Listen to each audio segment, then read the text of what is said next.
आज आपण ऐकूयात स्वामी विवेकानंदांचे ग्रेट विचार.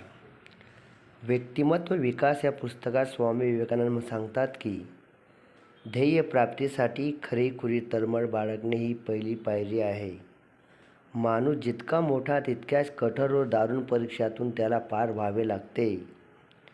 जे पुरुषार्थहीन भित्रे असतात ते समुद्राच्या गरजत्या लाटांना भिवून किनाऱ्यापाशीच आपल्या होड्या बुडवून बसतात.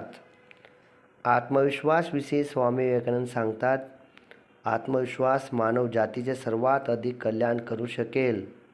या आत्मविश्वासाच्या आदर्शाचा जर अधिक प्रमाणात आचरणात आणला गेला तर आपल्यातील बरेचसे अशुभ आणि आपले बरेचसे दुःख नाहीसे झाले असते, अशी माझी खात्री आहे.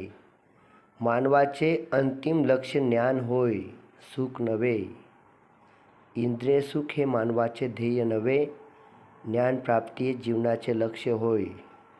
धैर्याने शौर्याने पुढे चला. एखाद्या दिवसात वा एखाद्या वर्षात यश आपल्या पदरी पडेल अशी अपेक्षा बाळगू नका.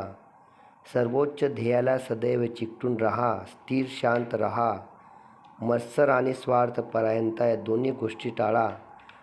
आज्ञाकारक बना आणि सत्य, मानवजात आणि स्वदेश यांच्याविषयी सर्वदा प्रामाणिक राहा.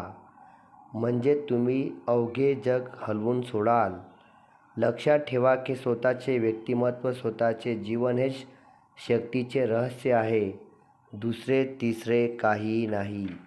मित्रांनो, आज स्वामी विवेकानंदांचे आपण ग्रेट विचार ऐकलेत.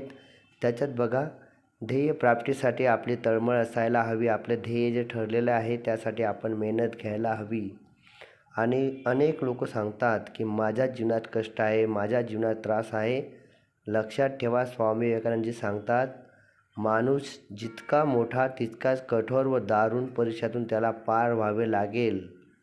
आणि जे लोक भित्रे असतात, पुरुषार्थहीन असतात, ते समुद्राच्या लाटांना घाबरून किनाऱ्यावर आपल्या होड्या बुडवून बसतात. ते लवकर हार मानतात.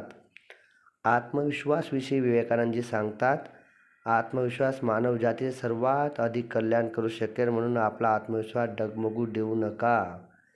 आणि बघा, धैर्याने शौर्याने पुढे चला. एखाद्या दिवसात किंवा एखाद्या वर्षामध्ये आपल्याला यश मिळेल अशी आशा बाळगू नका. सर्वोच्च ध्येयाला सदैव चिकटून राहा. तुमचे सर्वोच्च ध्येय त्याच्या मागे लागा. मत्सर आणि स्वार्थपरायणता या दोन्ही गोष्टींना सोडून द्या आणि बघा, तुम्ही अवघे जग हलवून टाकाल. व्हिडिओ आवडला तर 2 जणांना नक्की पाठवा.